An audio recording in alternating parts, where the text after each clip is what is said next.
got problems and you know they ain't my fault. Yeah, the stars are aligned against me, boys. It's an organized assault. I found a heads-up penny, threw it in the well, but my luck, it ain't changed yet. And I just lit the wrong end of my last cigarette. Well, I ain't handsome, but I'd like to be. Then all the ladies down there at the Legion Hall, well, they'd be fighting over me. They're being deprived of all my charm and my company. Well, I ain't handsome, but I damn sure like to be. Well, I got problems and you know they ain't my fault. Yeah, the stars are aligned against me, boys. It's an organized assault. I found a heads-up penny, threw it in the well, but my luck, it ain't changed yet. And I just lit the wrong end of my last cigarette. I've got no money, and it don't seem fair. 'Cause deep down in my soul I know I'd make a damn fine millionaire. But at the end of the month I ain't got no change to spare. I got no money, Lord, it don't seem fair. Well, I got problems and you know they ain't my fault. Yeah, the stars are aligned against me, boys. It's an organized assault. I found a heads-up penny, threw it in the well, but my luck, it ain't changed yet. And I just lit the wrong end of my last cigarette. I ain't got no honey to hold me tight. Yeah, to kiss and cuddle and keep me warm at night.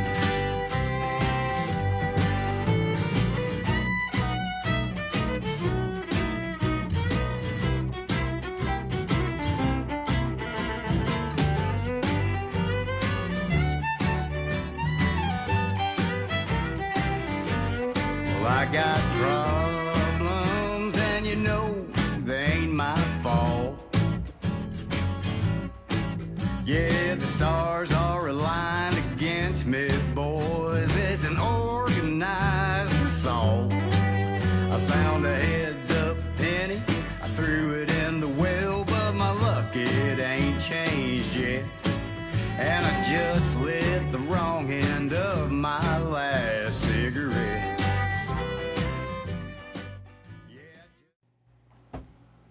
Hello, welcome to the Warren County Coaches Show here from Studio 605. I am Jeff Simmons, your host, and I'm here with Coach Eric Ballou with the Pioneers. Glad to be here. Thanks. Welcome to the show, Coach. And Michael Thrower, Pioneer legend, here as well. Coach, how you doing? I'm doing great. Thanks for having me back. Yeah. Well, first things first, there was one thing that someone straightened me out on after we did this show last week.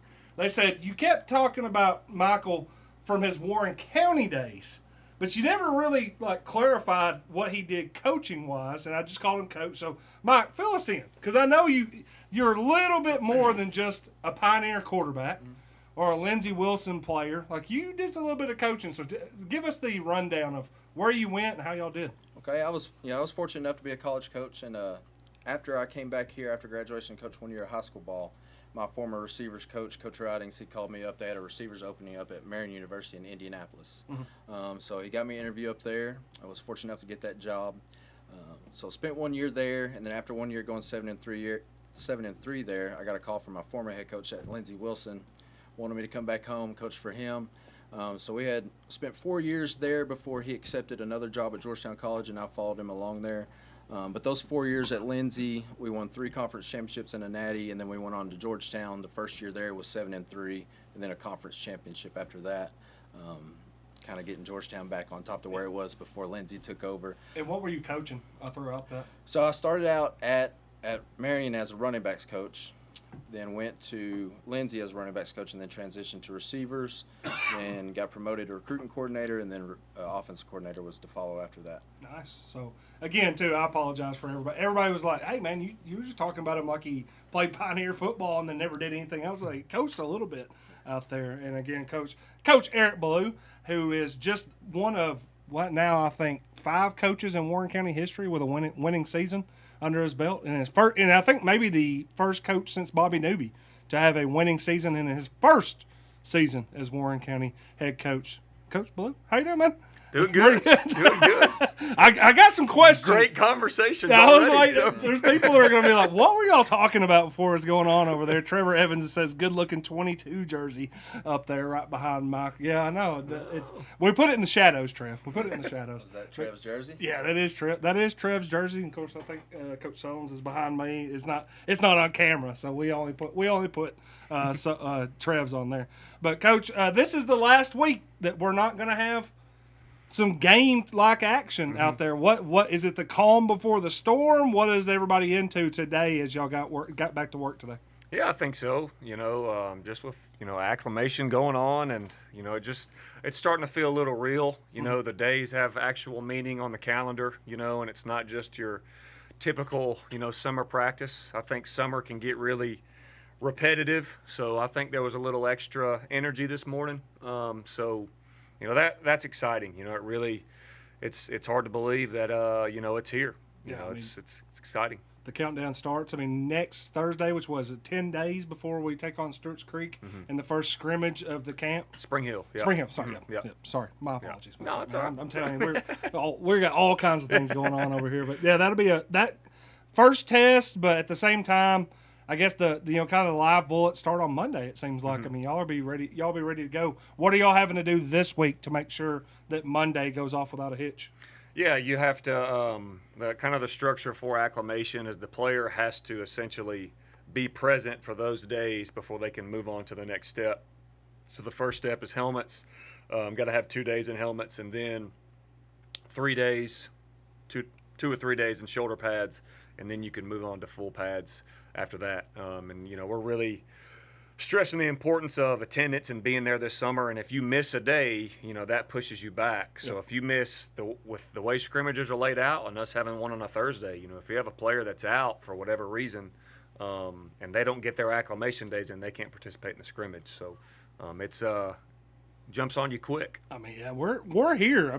The season will be here before we know it. In fact, we're almost getting right to that 1 month away point there, where we'll be going to DeKalb County, where Warren County will be facing DeKalb County in Smithville to start the season. Of course, Warren County Sports Authority will be there. We'll be, Coach Thrower be over there helping us out. Coach Ballou will be on the sidelines trying to get a big win to start the season in Smithville. Mike, what's it like these weeks, man? When you're a player, as a coach, first we'll start as the player. This last week before practice is going to start, what's the anticipation like? Honestly, they're probably nipping at the bits to put the pads on, and then after that, hit somebody else. Because you're going to spend a lot of time these 2 weeks, with your teammates, and you're going to be battling with them, competing against them. So I always knew whenever you started getting chippy, okay, we're ready to go hit somebody else now. The chippiness always does seem like that. Any good practice stories or good friendly fire stories from back in y'all's day? Y'all probably played at a pretty high level. There had to have been some times where y'all were sitting there thinking, all right, I'm done with this guy. Yeah, I don't know if there's any that I can say on the radio.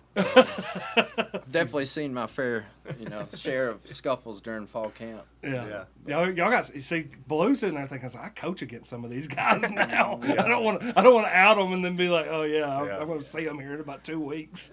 I think in college it was probably a little more prevalent than in high school, just because camp lasts so long. Like you're 2.5, 3 weeks into two-a-days and, meetings upon meetings upon meetings, that it really gets very chippy at that point, and it's 98 degrees and wasn't a whole lot of heat regulations back then. So at least at the college level. And it's, but I think, to your point, when it starts to get chippy, I think it's because they're just, all right, it's time to start hitting somebody else, I agree. But does that kind of, we've all watched football movies. We all love football movies. Does it ever end up in that, like, Remember the Titans scene where where the teams are going after it, and then like Gary and Julius over there, like strong side, like love a little contact football, Petey. Yeah. Do y'all ever have any of that, or does it go straight from, all right, we're having fun, to I want to rip your helmet off right now? Like how do you as a coach push them to a level of, we got to make this serious, but also rein that in to, we don't want y'all to absolutely start a brawl in practice. I mean, where do you know when that level is coming up as a coach? I think you have to model it as a coach, and fortunately with us having a larger staff this year, we're going to be split. So we'll just have guys coaching offense and just defense. And, you don't want to be divided, but there can be some moments where, the coaches are having a little competitive, juices flowing. And I think if you can model that on how to do it appropriately, right, to where we're not, just going at it, making it personal, but hey, it's football. We get a chance to compete too as coaches, and I think if we do it the proper way in practice, that kind of gets the kids understanding what that actually looks like, and not cussing at each other and fighting and stuff like that. There's a ceiling, we can get close to that ceiling, but we can't eclipse it, So you're not going to over there and just get face-to-face, nose-to-nose with your D coordinator? That would be Coach Harris. Yeah, that's what I was sitting here thinking. But I think you do want to push your team to that final. Yeah. Because, you want them to compete, and sometimes maybe you want to push them a little bit further, see how they react to certain situations. Yeah. It shows you got a competitive group that wants to get after it. Yeah. Well, you want to also, too, there's the idea of, you're going to get tested in a game. I need to know how you're going to handle it when things do get heated. And I don't need you to do something so stupid that we're having to throw you get tossed out of the game. So and it's always the second guy that gets caught. Ain't no doubt. The retaliation. I've been there. Yeah. What is it like when you're, like you said, you've been an offensive coordinator. You call the plays. What is it like in practice when you're obviously trying to test yourself, but that the guys that you're playing against are your own your teammates or your players too? What is it like when you score the big, when you got them? When you're like, I got it. Or you have to rub it in, or do you wait until everybody gets into the meeting and you're like, hey, here, we toasted y'all on that look, or anything, or is it, or just it's all good, all fair game? I think on the field it's more just competitive fun, and maybe pick at them, maybe not say too much, because they're already heated in the moment that they just gave up a big play. But I guess that also depends on your relationship with the defensive coordinator to know if he's okay with that type of joking and jabbing. So. Yeah. And then also, too, there's the moment where, hey, we told y'all in practice, we're not doing blitz pickup right now. Like, you can't stop sending six. Yeah. I've been around some coordinators that did not like that kind of jab. Yeah. Did not take it as a joke. It was more of an insult that you got after their offense or after their defense. So. Yeah. I like that, man. No, but good. I think that's like as y'all said, it's a sign of a competitive team when you have coaches that are also being pretty competitive. But yeah, I don't know if you want to get into a wrestling match with Coach Harris. Well, I'm out on that. Absolutely. How about, do you got any guys on the offensive staff that'll help you out if y'all ended up going offense defense? If it became an all-out brawl or anything, you'd be okay? Who you hiding behind? I know who I'm getting behind. Probably whoever's closest, or the youngest, whoever's got the best ligaments. I guess right now that would be, Noah. Oh, okay. Yeah.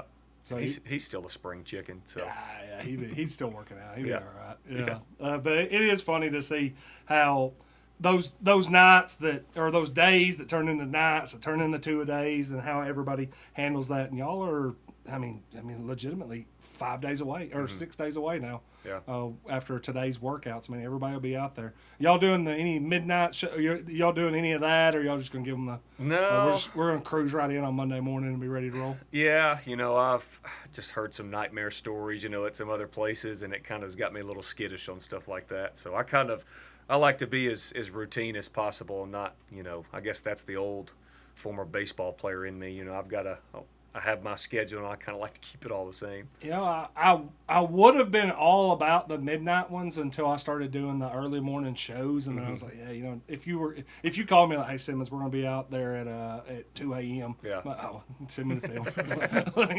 I'm not coming. I gotta get up in the morning. Yeah. You know, any motivational tactics, Mike, that you think right now are any ways that you would think that are going to work for a team as you get into this, like in the weight room, in the practice fields, or what's that motivation like?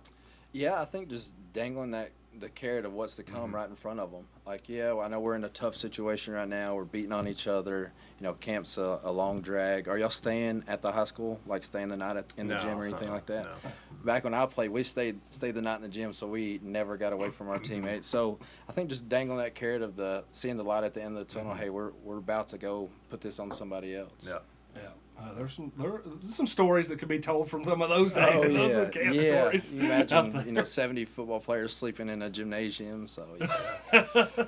Their antics happen out there. Sullins in the comment section said Simmons just in 10:30 a.m. isn't early. He also, I think he's in here right now. I thought I heard somebody walk in here. He also said that we were going to start doing it at 8 or 9 a.m. during the season. That's what I was talking about. 8 a.m. is early to me. 10:30 is pretty early to me as well. Well, guys, before we get into next week, we'll probably get a little bit more into the X's and O's and the things that y'all are going to do. But last week we had the opportunity to bring in Coach Gary Rankin, and I know y'all watched some of the clips. You probably got to watch a little bit of it. And one of the ones that we were talking about before we got started was loving on the O-line, where he was talking about, hey, I don't treat people different. I treat my O-line better, type deal. So I asked y'all. Y'all ever get into the trenches? Because I just assumed automatically neither one of y'all were skill guys the entire time. But Coach, you said that at one point you were starting center. Yeah, my I was 9 years old. This was my first that time counts. playing football, and it was one of those things like, that was kind of the rule in our house. You had to wait till that 9-year-old year before you started playing Pop Warner. And I'm excited. I get number 88. That was my brother's number. And I'm thinking like I'm about to get the ball. But I was bamboozled, and I got played. the ball. Yeah, I got to Every touch. play. Yeah, that's exactly what I was told. I got to touch the ball every play, and I'm like, ooh, I'm gonna play quarterback or running. No, I was a center. But it was the best place to start because everybody's got it's like waiting tables. I think everybody should experience, getting your hand in the dirt, and it only lasted for a year. I started playing quarterback after that, but yeah, I had the helmet that had the bar that went down the middle. That's old Yeah, school. Right I know it. You must have been you're the toughest looking kid on the team, right there. Toughest looking, maybe. Yeah. Toughest number 88. Yeah, that's right. Yeah. Yeah, the toughest number 88 Yeah. there's ever been. No doubt. Mike, any time there that you ever got on the line, I know that you said got a little, maybe some rush in at one point. Yeah, only time I was somewhere close was one year against Cookville. It was either sophomore or junior year. They had me play like a edge outside linebacker type guy. But other than that, scooted far away from the line. Yeah, I was gonna say the only time that you were in the box is like, I'll play quarterback a little bit, but What's it like being under? Well, when you hear what he said, and what is that relationship like when you're the quarterback and with your offensive line? I mean, I'm sure at some point you do have to be, all right, guys, these are my guys. Even though you might get angry at them every now and then, you're just like, you probably don't need to be letting that frustration out very much. No, you can definitely pick at them, but at the end of the day, you got to know those are the guys that are protecting you. And any day they can say "Olay" and just let you get your clock clean. But no, a quarterback definitely. Quarterback definitely has to have a relationship with his offensive line. That's no doubt about that. Coach, what's it like right now with y'all? Because I know that in the trenches might be where y'all really build for. So I know there's probably some kids on y'all's team that might watch that video before the practice goes. Hey guys, look. Yeah. It's a great group. A lot of good leaders. We've got really 8 guys that we're going to rotate. With 4, seniors that we feel really strongly about. We moved Kanan Curtis from tight end to tackle. We've got Zach McCormick. That's looked great. He's put on a lot of size. Alex Ayana, I think, is the lineman to look out for this year. He'll be a sophomore. He's put on a lot of great size. He's extremely athletic. And I think it's just a really good mix. That the personalities in that group are what you would expect. Out of a ragtag group of offensive linemen. That is kind of led by Johnny Garcia. He's somebody that's made huge strides in the weight room. He was the one that was in that 7-on-7 last year that was following the, was on the field. Told him to make highlight videos, and he's literally running behind Adrian Harris in the middle of the playing field, with the phone. But that's just him. That's his personality. And both holders. We're really excited about Ethan and Cameron. Ryan Romzik, I say all the time, is the most athletic center I've ever been around. Those three just came back from UTC on Friday as well. Yeah. So, I think, their recruiting process is going to pick up. So that's what we want. We want this to be a place where you can come and find linemen. You know how it is at the recruiting level where you kind of have a pipeline. There's high school coaches that you develop trust with, and you're looking at, hey, we need some guards. Well, I want college coaches to say, well, let's check out what because I'm really, really excited about this group up front and the young guys coming up. Yeah. Go ahead. That was you said 4 seniors. Mm-hmm. Yeah. So how big do you think that plays a part? And even Curtis moving from tight end to tackle, but still, how much experience and how much ball he's played. Yeah. How much do you think that's going to benefit up front? Yeah, we kind of use the term grass time. Like we want guys that have had a lot of grass time. I talked about AJ. He's got a lot of grass time. Maybe not at quarterback, but he started I think 5 games at safety last year. So. But man, when you have 4 guys coming back that have played up front, Zach and Alex Iana both had really, really great JV years last year too. So it's just immeasurable. You can see it, when they walk out on the field. The difference between Alex and Zach, at this point last year with no JV experience to now where Zach's going to essentially be a starter. He's going to be that 6th man, kind of like on a basketball team. So. Man, just seeing who they've become because of that experience. They walk a little differently. They walk more confident, significantly less amount of mental mistakes that you just can't put a price on it. I was going to say you can't put a value on that experience. Yeah. I think even at the college level, I know the transfer portal is what it is, and guys are snatching up talent, but they're also wanting to snatch up experience. Yeah. That was a big reason why Indiana was so good last year, but they went and got a bunch of experienced guys that's played 3 or 4 years. And you just can't put a value on that. Yeah, my dad made this point. This was, well over 10 years ago. We were fortunate to play in 2 state championships, and the class below me, they played in 3 out of the 4 years. And then what you think, they've gotten 15 more games than in Rankin's teams. They're playing for a state championship every year. They're getting 2 extra seasons of football in their 4 years. Oh, yeah. When you talk about recruiting experience, say you have a tie. Well, I'm going to go with the kid that's played 20 more games in high school, and that's why, you just can't put a price on that postseason stuff and the scrimmages. You want to find the right, amount of scrimmages in preseason because we're fortunate in Tennessee to have a lot of those opportunities. And, it's just like you said, it's invaluable. You just certainly can't put a price on it. With the scrimmage coming up, how do you balance getting the guys that you think are your guys or maybe some of the fringe players, getting them reps as well? How do you balance trying to get them experience in that scrimmage leading up to the season versus the guys you think are? Yeah, you have to, you always want to win, right? Like that's in anything you do, we want to win. But the most important thing about the scrimmage is getting better, So you just kind of want to be creative and, what you've got to do is, for example, a kid like, Zach McCormick, he's rotating in. Like I said, he's kind of like that 6th man. He's got to get reps. We have got to figure out ways to make sure he gets out there and gets reps. Because, this is one of those situations where, I knock on wood, but something happens every year, right? Oh, yeah. We lost Adrian Harris last year on the 3rd possession. So the next man had to step up, Dylan Aguilar. What you don't want is their first time under the lights to be that Friday night. So you've got to take the proper, preparation to make sure that those kids are getting those reps. And look, you may have to sacrifice some things because you don't know how that other team's going to be game planning. They might be. I've been in scrimmages where I've been told we're putting the young guys in the 3rd quarter, and they leave the ones out there for 3 or 4 more series because we were up on them, and they wanted to load the score. You're just trying to win the day. Right, you know, and you have to have those conversations with the kids too, like, because they see it. It's like, well, coach, you're just letting them. It's like, well, no, like, we've got to get our freshmen and sophomores in. You know, we have to do it.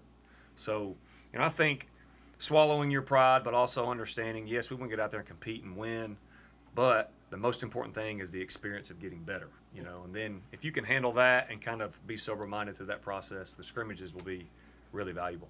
You got to know what you don't know. Right. Well, in those situations, I mean, Yep. multiple times where you have an understanding, like you just said, there's probably a pretty good understanding of, I know how these 5 work.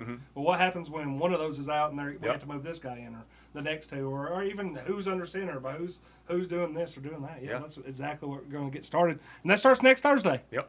At Nunley, as we've already talked about, and that is against Spring Hill. Yeah, I had it in my head, and I was like, I'm not going to mess it up a second time. I had Spring Hill, but I was like, I'm not going to mess this up. I don't know if they've ever met. I don't know if Warren County's ever played Spring Hill before. Not that I know. I've not covered a Spring Hill game. Yeah. I've covered a lot of different games in a lot of different places Yeah. in Warren County, but I don't think I've ever went to Spring Hill. Yeah, probably in basketball. Yeah. Probably not in football. Yeah, I think we had actually basketball was a district opponent not too long ago, just a couple of years ago. Yeah. And it was Spring Hill and Columbia. Yeah. We're in the district, and then all of a sudden they were within 2 years out. Yeah. Next one's on there. Throwerman, you got all the questions, man. You got more stuff that you want to ask Coach as we get towards our finishing line tonight. What does this week look like compared versus next week? So is there any differences with just practicing with our helmets and then acclimating to shoulder pads? Is there much difference between a helmeted practice for you versus a full padded practice? Yeah, I think so. You know, what we kind of want to establish when we get into full pads, because we won't have consecutive full padded practices in the summer. You know, we want these consecutive full pads days in camp to kind of create the foundation and the structure of what those Tuesday practices will look like. You know, we have during the season, Monday is correction and installation. Tuesday is our physical day. Wednesday we call simulation. Thursday walkthrough, and then the game on Friday. So we want to practice our physical days. You know, this is what it's going to look like. It's high intensity. You know, for this amount of time, this is what this drill, this is what this period should look like. You know, because you have to be extremely careful on how you practice. Oh, yeah. Staying off the ground. Oh, my gosh. You know, learning how to practice in shells. You know, what does thud mean? Thud doesn't mean run your feet, you know, 6 seconds after the whistle. You know, I know you want to punish the guy, right, within the rules of the game, but, you know, just kind of understanding what that looks like, what the structure looks like, and our expectations, so we can get the maximum amount of work with also the maximum amount of safety and efficiency, because there is a science to it. You know, you've got to learn how to do those things so you can have the most output, because there's nothing worse than losing a kid in any scenario, but it just stings a whole lot more if it happens in practice because of something that could have been prevented. And he's usually not the guy involved. It's me and him tussling, and we get leg whipped, and it hits your knee. Yep. So got to stay off the ground. Absolutely. Absolutely. Well, it will not be long before the Pioneers will be taking the field again, too. Monday, first practices. Thursday, first scrimmage. Also, we'll be scrimmaging against Columbia. And also have the big jamboree against Coffee County, which I'm sure everybody will be looking forward to. Yeah. In the Warren County parts and in the Manchester parts. You know, the teams used to meet every year. Haven't been on the schedule for a little while now, so it's a chance for both those teams. I'd say as you said, that'll be one of those scrimmages that everybody goes in with a plan. Yeah. But for those first couple of quarters, it's like the plan's to win. Right. Yeah. Yeah. No doubt. Beyond No doubt. anything else, and then we'll get there. Guys, I appreciate y'all coming in. I know like we said, we're getting our practice reps here on the Coaches Show, so I wanted y'all to come in and we'll get a few more things going on, and we'll keep the pre-show talk to ourselves. But that was if we ever want to finish for that.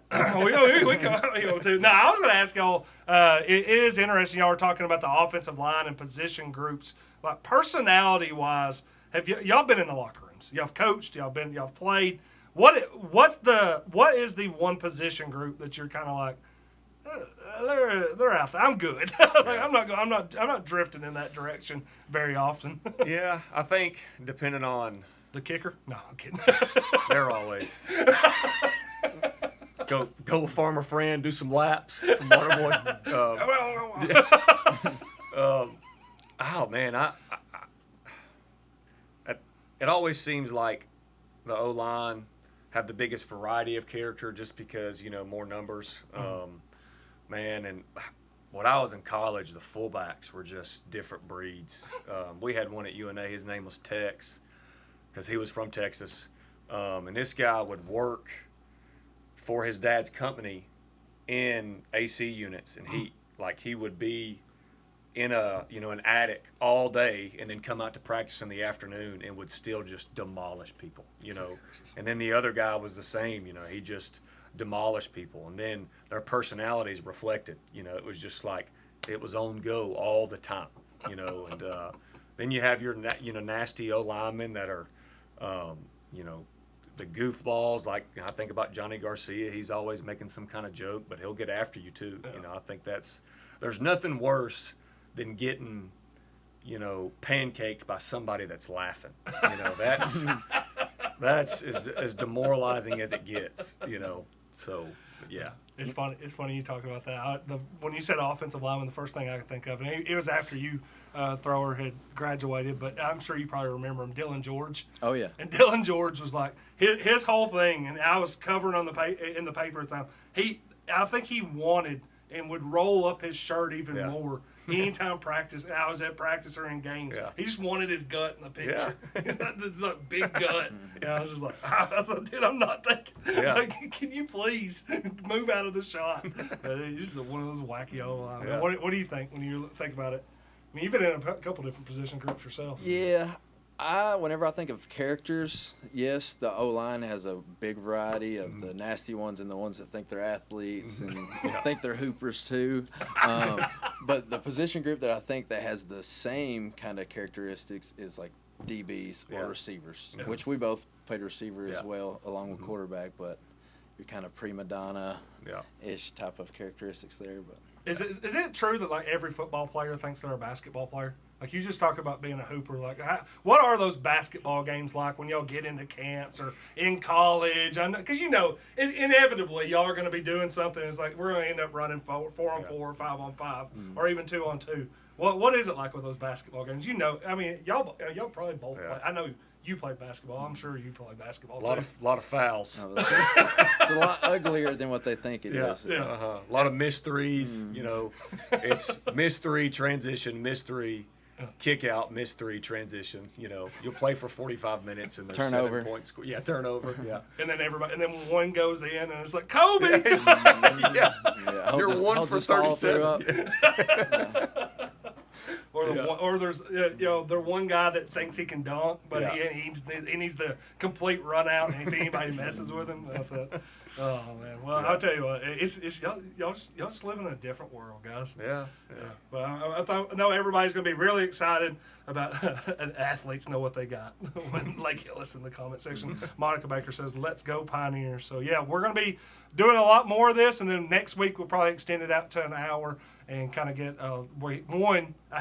me and you hate technology about equally right now. Yeah. Is we're gonna do a little highlight package and get into that, and then I just could not get Huddle to work with me, and of course y'all 7-on-7 film kind of. I did see that someone might have got on a phone and uploaded something. How'd that end up going? I didn't get to look at it yet. It got some, but it's not what we wanted. We just couldn't get the iPad to work. But that's what you have the preseason stuff for. Figure out what you got. I was watching the clips from the sideline. Yeah. Looks like somebody's mom recorded it, but better than nothing. We did write that up. If you want to go back and read that on the WarrenCountyWay.com, you can also read about the 3 kids who went to UTC for the linemen and got a lot of experience there. Anything that we haven't talked since the 7-on-7, I guess, on air. How did everything go there? It was good. We felt we started off slow, had some drops, and I think it was one of those where, we got to figure out what we need to work on. Thought we had some great days from kids like Christian Munoz. Caught a lot of quick game stuff. Really excited about his growth. AJ made some good throws. Brant Damon made some really, really good throws. Wesley Romzik getting in the end zone. Those newcomers getting that experience and getting some confidence, I think, was really valuable for us.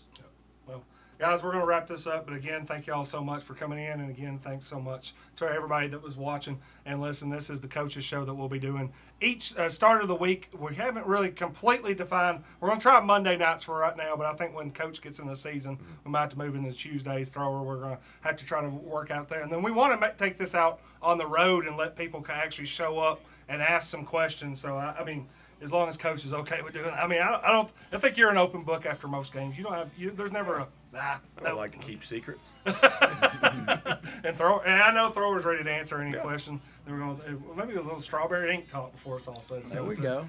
Dad brought it up today. He's like, ask Thrower about strawberry. I was like, no, we'll do that at some other time. That might be a different show. Well, that might be a Simmons Says episode on there. But again, we will be back next Monday. Again, I'll be back on the Simmons Says show tomorrow morning, 10:30 a.m. We also have Back It Up Terry with Chris Terry coming on tomorrow night, Tuesday at 5 p.m. So be looking forward to it. We'll have the Sports Authority Wednesday at 5 p.m. Appreciate it, everybody. We'll be back next week.